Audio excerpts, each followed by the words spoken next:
त्रिदलं त्रिगुणाकारं त्रिनेत्रं च त्रियायुधं त्रिजन्म पापसंहारम् एकबिल्वं शिवार्पणम् त्रिशाखैः बिल्वपत्रैश्च अच्छिद्रैः कोमलैः शुभैः तव पूजां करिष्यामि एकबिल्वं शिवार्पणम् कोटिकन्या महादानं तिलपर्वतकोटयः काञ्चनं शैलदानेन एकबिल्वं शिवार्पणम् काशीक्षेत्रनिवासं च कालभैरवदर्शनं प्रयागे माधवं दृष्ट्वा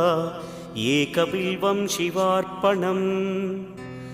इन्दुवारे व्रतं स्थित्वा निराहारो महेश्वर नक्तं हौष्यामि देवेश एक